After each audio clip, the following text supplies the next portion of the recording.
السلام علیکم ورحمۃ اللہ وبرکاتہ۔ نیوز 18 اردو کے تربیتی حج پروگرام میں سامعین کا استقبال کرتا ہوں۔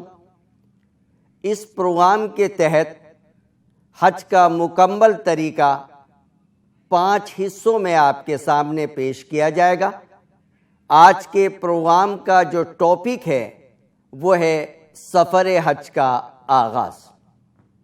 سامعین اکرام، جیسا کہ آپ جانتے ہیں کہ اب جلدی ہی عازمین حج مکہ مکرمہ اور مدینہ منورہ کے سفر پر جانے لگیں گے، اور الحمدللہ عازمین حج کی تیاریوں میں مصروف ہیں۔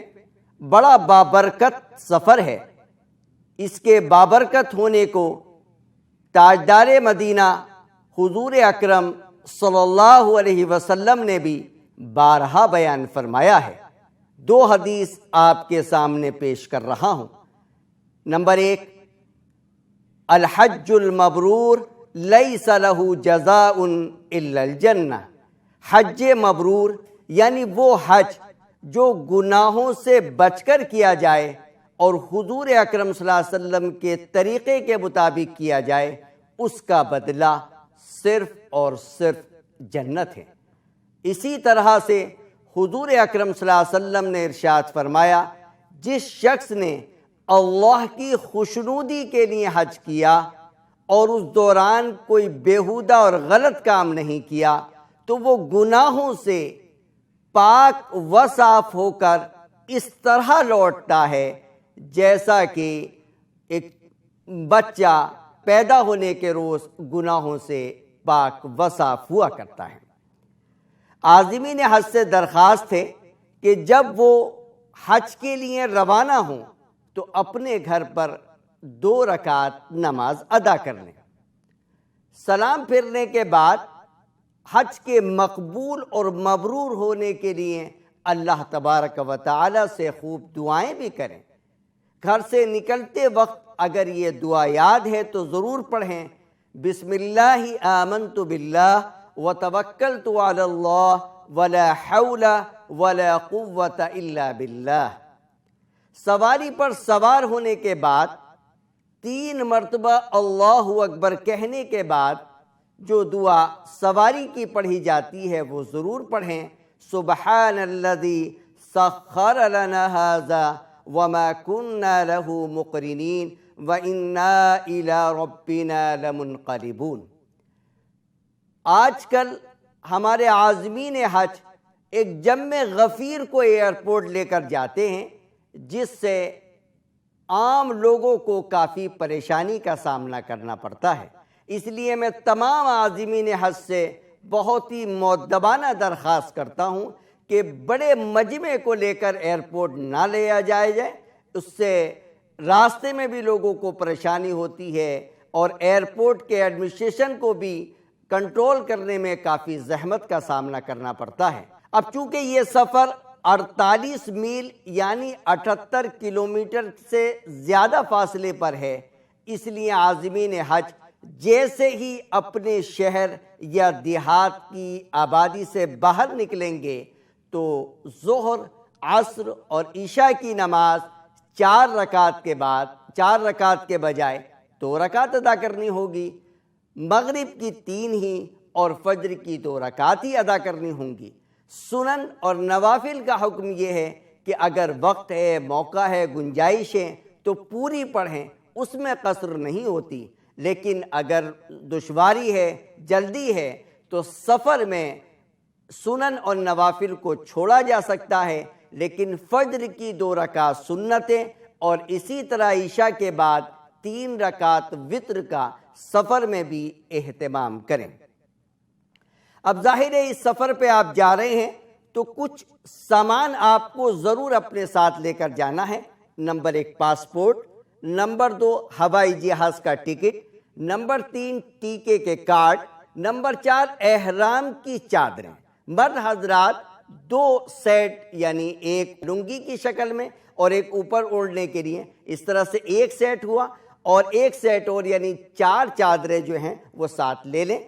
پہننے کے لیے چند جوڑی کپڑے میں لے لیں، اوڑھنے اور بچھانے کے لیے چادریں بھی لے لیں، اور حج سے متعلق پمفلیٹ اور کتابیں بھی لے لیں۔ آج کل موبائل اپلیکیشن کا دور ہے، اپنے موبائل میں اچھی سی کوئی موبائل اپلیکیشن ڈاؤن لوڈ کر کے اس کو بھی آپ ساتھ لے کے جا سکتے ہیں۔ کھانے پینے کا بہت زیادہ سامان لے کے جانے کی کوشش نہ کریں، چونکہ اس سے راستے میں بھی آپ کو زحمت ہوگی، اور الحمدللہ سعودی عرب میں ہر چیز بآسانی مل جاتی ہے۔ اب عازمین حج کے نام ہم چند ہدایات پیش کر رہے ہیں۔ نمبر 1، حج کا مقصد اللہ کی خوشنودی حاصل کرنا ہو، یعنی ہماری نیت جو ہے وہ صاف ہونی چاہیے، اور وہ یہ کہ اس حج سے ہم اللہ کو راضی کریں۔ دکھاوا ہمارا مقصد نہیں ہونا چاہیے۔ تو پہلی چیز جو ہم عازمین حج سے درخواست کرنا چاہتے ہیں وہ یہ ہے کہ اپنی نیتوں کو صاف کریں، صرف اور صرف اللہ کی خوشنودی اور اس کی رضا جو ہے مطلوب ہونی چاہیے اس مبارک سفر سے۔ نمبر 2، سفر حج کے مصارف حلال ہوں۔ ویسے تو پوری زندگی ہی ہمیں حلال رزق کمانا ہے، حرام سے بچنا ہے، لیکن اس مبارک سفر میں خاص طور پر اس بات کا اہتمام کرنا ہے کہ ہمارے سفر حج کے تمام مصارف حلال ہوں۔ نمبر 3، عمدہ اخلاق کا اعلیٰ نمونہ پیش کریں۔ نمبر 4، دیگر حجاج کرام کی خدمت کا جذبہ رکھیں۔ نمبر 5، صبر کریں۔ جگہ جگہ پر آپ کو دشواریاں آئیں گی، ہمیشہ اس بات کو اچھی طرح سے ذہن میں رکھیں کہ صبر ہمیشہ ہمیں کرنا ہے۔ اور آخری چیز جو ہمیں عازمین حج سے کرنی ہے وہ یہ ہے کہ اس مبارک سفر میں بھی نماز کا اہتمام کرنا ہے۔ ہم نے دیکھا ہے کہ بعض عازمین حج اس سفر میں نماز میں کوتاہی کرتے ہیں یا ان کے اوقات میں نہیں پڑھتے ہیں، تو اس پورے سفر کے اندر نماز کا اہتمام ہونا چاہیے۔ اب اگلی بات آتی ہے شرائط حج، یعنی حج کب فرض ہوتا ہے۔ مردوں کے لیے چند شرائط ہیں۔ نمبر 1، مسلمان ہونا۔ نمبر 2، عاقل ہونا، یعنی مجنون پہ حج فرض نہیں ہوتا۔ نمبر 3، بالغ ہونا، بچے پر حج فرض نہیں ہوتا۔ اگر بچہ حج کرے گا تو وہ نفلی حج ہوگا۔ بالغ ہونے کے بعد اگر وہ صاحب استطاعت بنتا ہے تو اس کو اپنا حج فرض دوبارہ ادا کرنا ہوگا۔ اور چوتھی اور جو بنیادی شرط ہے وہ یہ ہے استطاعت اور قدرت کا ہونا، یعنی اتنا مال حاجی کے پاس موجود ہو کہ وہ مکہ مکرمہ آ جا سکتا ہو اور واپسی تک اپنے گھر کے مصارف جو ہیں، گھر والوں کے سارے خرچے برداشت کر سکتا ہو۔ اور 5واں یہ ہے کہ حج کا وقت ہو، اور 6واں یہ ہے کہ حکومت کی طرف سے رکاوٹ نہ ہو، یعنی آپ کی اپلیکیشن اپروو ہو جائے، اس کے بعد ہی جو ہے آپ کے اوپر یہ حج فرض ہوگا۔ عورتوں کے لیے ان شرائط کے ساتھ ساتھ ایک اہم شرط یہ ہے کہ محرم یا شوہر ساتھ میں ہوں۔ حج کے فرائض ارکان جن کے بغیر ہمارا حج مکمل نہیں ہو سکتا، ان فرائض کو ہم اہتمام کے ساتھ ادا کریں۔ نمبر 1، احرام، یعنی دل سے نیت کرنا اور تلبیہ پڑھنا۔ احرام لباس کا نام نہیں ہے، احرام کے لیے لباس شرط تو ہے، لیکن اصل جو احرام ہوتا ہے وہ ہوتا ہے نیت کر کے تلبیہ پڑھنا۔ جب تک آپ نیت کر کے تلبیہ نہیں پڑھیں گے احرام آپ کا شروع نہیں ہوگا۔ احرام کب شروع ہوتا ہے؟ جب آپ نیت کر کے تلبیہ پڑھیں گے۔ تو پہلا فرض، پہلا رکن جو ہے حج کا وہ ہے احرام۔ نمبر 2، وقوف عرفہ، عرفات کا وقوف 9 ذی الحجہ کو زوال آفتاب سے غروب آفتاب تک عرفات میں کسی وقت تھوڑی دیر کے لیے ٹھہرنا۔ اگر کوئی شخص 9 ذی الحجہ کو غروب آفتاب تک نہیں پہنچ سکا لیکن رات میں بھی اگر پہنچ جائے گا تو اس کا حج تو ادا ہو جائے گا، یعنی فریضہ مکمل ہو جائے گا، لیکن غروب آفتاب کے بعد پہنچنے کی وجہ سے اسے ایک دم دینا ہوگا۔ اور تیسرا جو حج کا اہم رکن ہے وہ ہے طواف زیارت، جس کو حج کا طواف بھی بولتے ہیں، طواف افاضہ بھی بولتے ہیں۔ جو 10 ذی الحجہ کی صبح سے لے کر 12 ذی الحجہ کے غروب آفتاب تک دن رات میں جب چاہیں جس وقت ادا کر سکتے ہیں۔ خلاصہ کلام یہ ہے کہ حج کے 3 فرائض، 3 ارکان ہیں۔ نمبر 1 احرام، نمبر 2 وقوف عرفہ، اور نمبر 3 طواف زیارت، حج کا طواف کرنا۔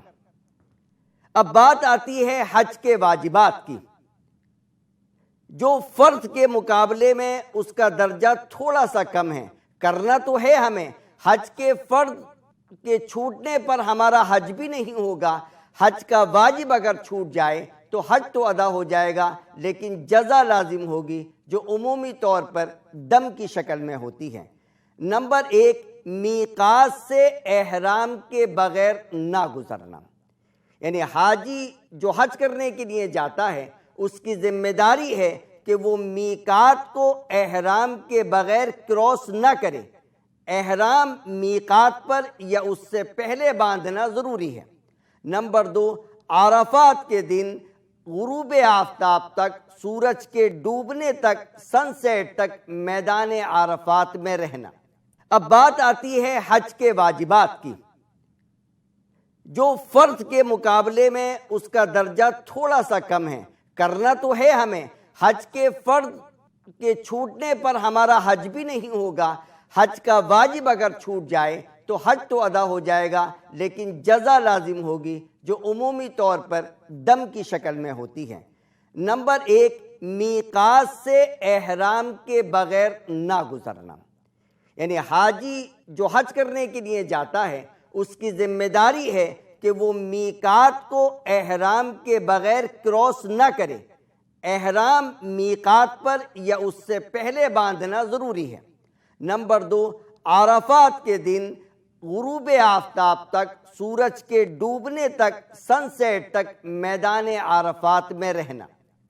نمبر 3 عرفات سے واپسی پر مزدلفہ میں رات گزارنے کے بعد صبح فجر کی نماز ادا کر کے تھوڑی دیر کے لیے وقوف کرنا، یعنی قبلے کی طرف رک کر کے دعا کرنا، یہ بھی واجب ہے۔ بعض حجاج کرام اس عمل کو ترک کر دیتے ہیں، اس لیے اس بات کا اہتمام کیا جائے کہ وقوف مزدلفہ یعنی 10ویں تاریخ کی صبح کو فجر کی نماز مزدلفہ میں ادا کرنے کے بعد کچھ دیر کے لیے کھڑے ہو کر دعا کریں۔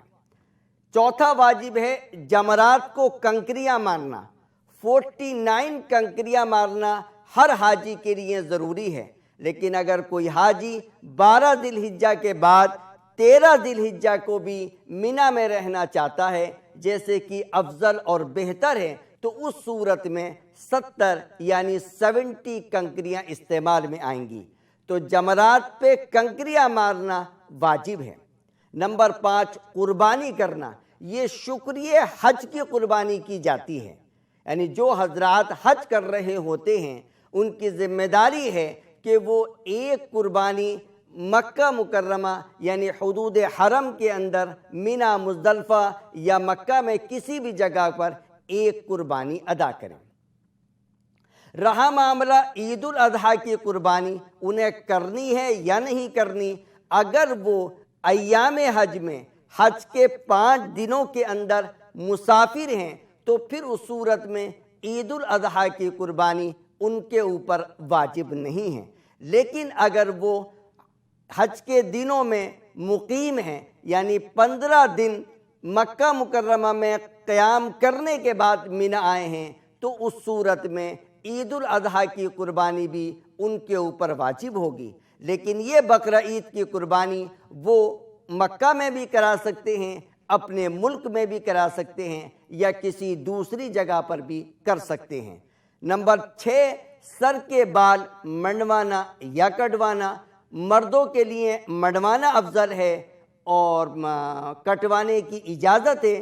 خواتین کے لیے ایک ہی آپشن ہے کہ وہ چوٹی کے آخر سے ایک پورے یعنی تقریباً 1 انچ کے بال خود کاٹ لیں، یا محرم یا جو بھی ان کے ساتھ شوہر یا کوئی خاتون موجود ہے وہ کاٹ لیں۔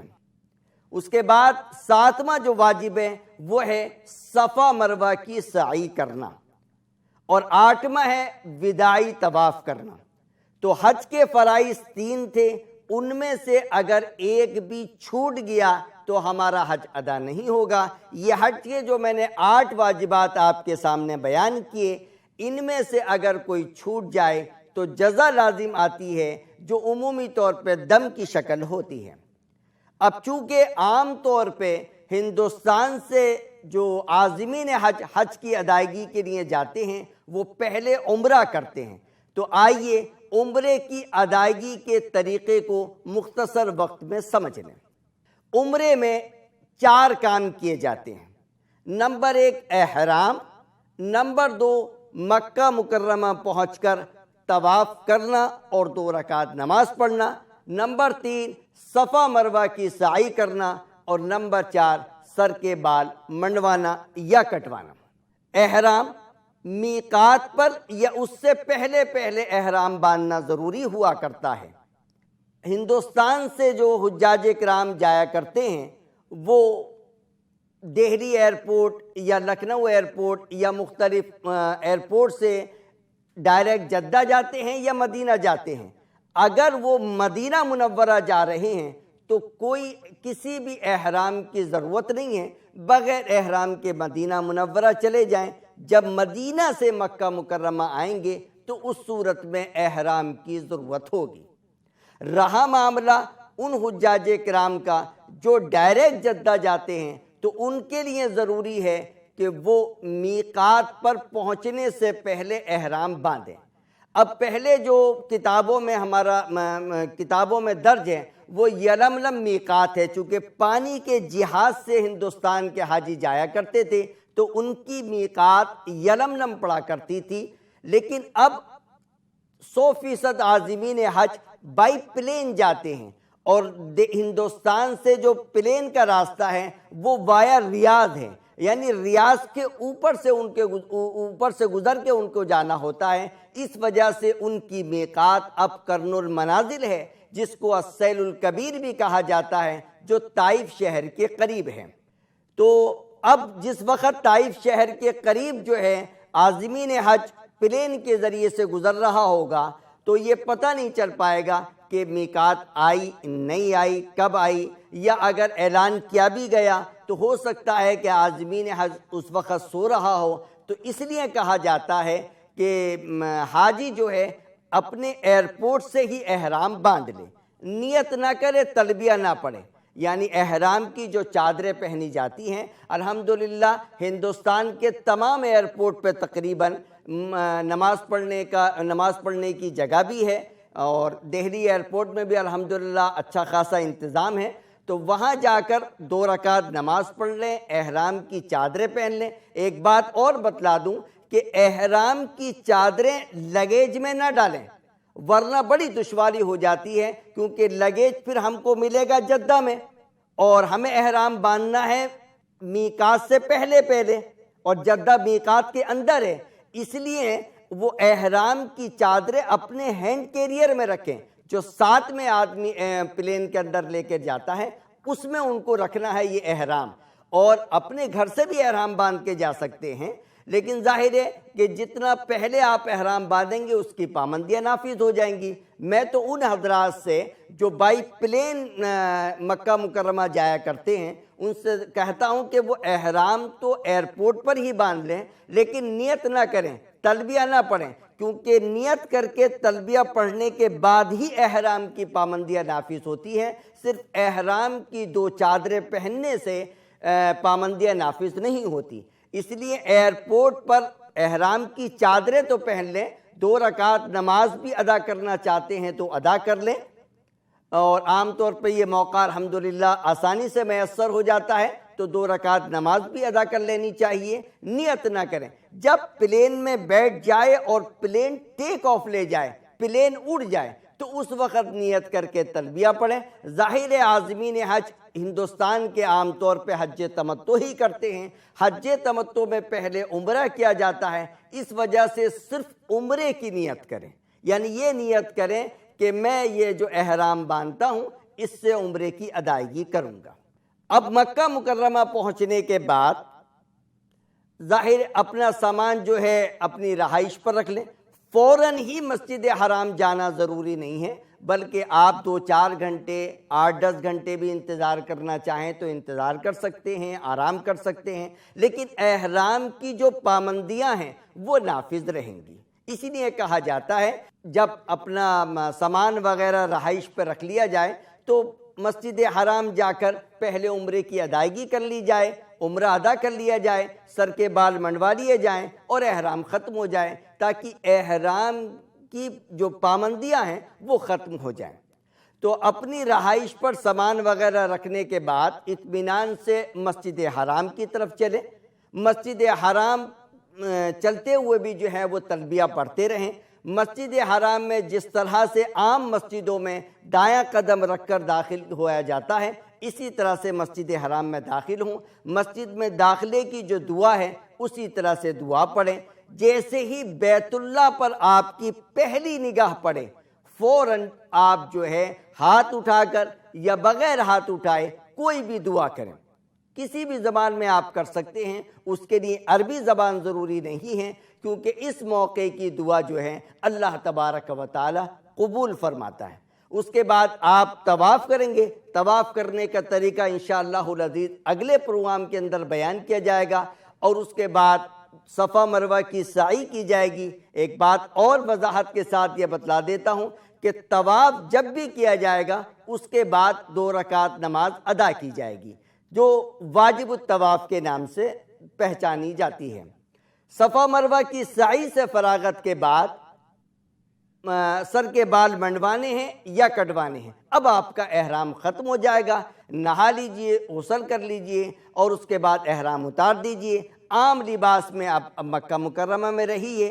دوسرا یا تیسرا اپنی طرف سے یا کسی مرحوم کی طرف سے یا کسی کمزور بیمار بڑے بوڑھے کی طرف سے عمرہ بدل کرنا چاہتے ہیں تو مسجد عائشہ تنعیم، جو مسجد حرام سے تقریباً 7 یا 9 کلومیٹر کے فاصلے پر ہے، مسجد حرام کے قریب ہی بسوں کا انتظام ہے، 2 ریال وہ لیتے ہیں۔ آپ جائیں اور وہاں سے احرام باندھ کر آئیں، اور دوسرا یا تیسرا یا جتنے بھی عمرے آپ کرنا چاہتے ہیں کر لیں۔ لیکن ایک بات ذہن میں رکھیں، ہر عمرے کی ادائیگی کے بعد سر کے بال منڈوانا یا کٹوانا ضروری ہے۔ اگر آپ نے پہلے ہی عمرے کے اندر اسطورہ پھلوا لیا ہے اور دوسرے دن آپ دوسرا عمرہ کرنا چاہتے ہیں تو اس صورت میں آپ کے سر پر بال نہیں ہیں تو 2 ریال کا وہاں ریزر ملتا ہے، ہندوستان سے بھی ریزر لے کے جا سکتے ہیں جو آپ کے لیے سستا ہوگا، اور اس کو اسی طرح سے پھیر دیں، چاہے سر پر بال ہوں یا نہ ہوں، اس کو اپنے سر پر ایسے ہی پھیر لینا چاہیے۔ خواتین ہر مرتبہ جتنے بھی حج عمرے کریں گی، حج تو ظاہر ہے ایک ہی سفر میں ایک ہی کیا جاتا ہے، عمرے ایک سے زیادہ کیے جا سکتے ہیں، ہر مرتبہ چوٹی کے آخر سے 1 پورے کے برابر بال کا کٹوانا ضروری ہے۔ سامعین حضرات، میں نے نیوز 18 اردو کے تحت پہلے پروگرام میں سفر حج کے آغاز کے متعلق آپ کے سامنے کچھ باتیں پیش کی۔ اللہ تبارک و تعالی عازمین حج کو ان تعلیمات کے مطابق حج کرنے والا بنائے اور ان کا حج مقبول و ممنوع بنائے۔ میں آخر میں نیوز 18 اردو کا شکر گزار ہوں کہ انہوں نے یہ موقع فراہم کیا کہ میں عازمین حج کی خدمت کر سکوں۔